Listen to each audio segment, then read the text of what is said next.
Hey all, Alex from Music Hub here, and today we'll be doing a review of the 1997 biography by Robert Remini, Daniel Webster, The Man and His Time. Daniel Webster, born the 18th of January 1782 in Salisbury, New Hampshire, died the 24th of October 1852 in Marshfield, Massachusetts.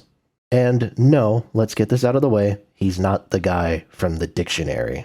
A member of the so-called Great Triumvirate of U.S. Senators, along with Henry Clay and John Calhoun, Webster was hailed as perhaps the greatest public speaker of his day. His speeches, both inside the halls of Congress and in public settings, demonstrated a fierce commitment to upholding the Constitution, and indeed a lot of the gravitas and mythologizing surrounding the birth of the U.S. has origins, to some extent anyways, in the speeches of Webster.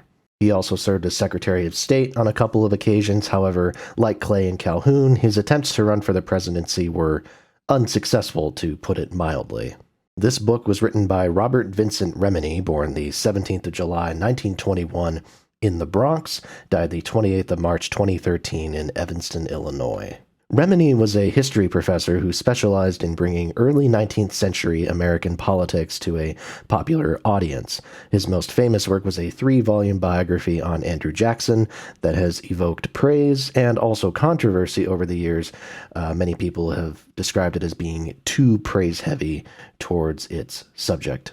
Other major political figures who have also received the highly detailed Remini biographical treatment include Henry Clay, Martin Van Buren, and John Quincy Adams. And here's the thing with Remini. He is nothing if not excruciatingly meticulous in his research, and this Webster biography shows that in spades. Where it really excels, though, is in the presentation.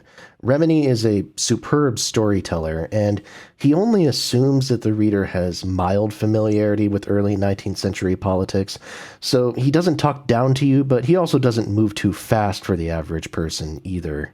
This book is over 750 pages long, but I actually found it a very breezy read, thanks to that. Additional kudos goes to Remini for using one of my favorite techniques of any nonfiction book, placing citations as footnotes rather than endnotes.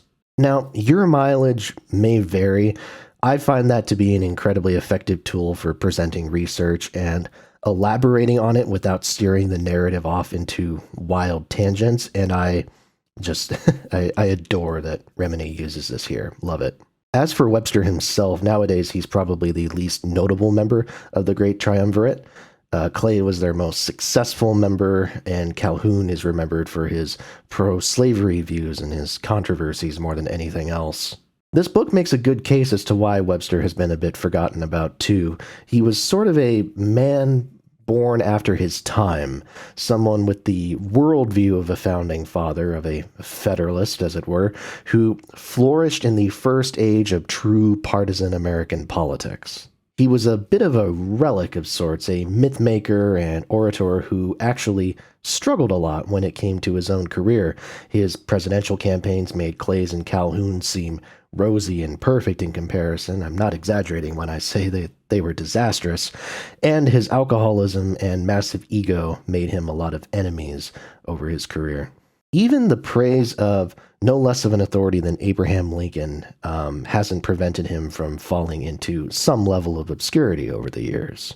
But I think Remini was aware of this when writing the narrative, and as a result, I see this as an attempt at writing a redemption arc. And unlike the Jackson books, I would not accuse this of being especially biased toward Webster. He does face his fair share of criticism, but I think if nothing else, Remini is demanding respect for Webster here, and demanding his name to re-enter the public eye again. It's really a worthy goal for a biographer to have, certainly.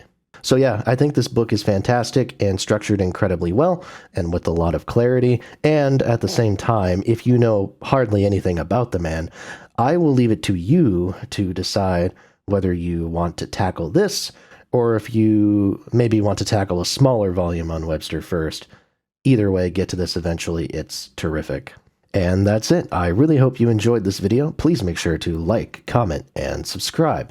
As always, more reviews are to come. Thank you so much for watching, and I'll see you next time right here on Music Hub.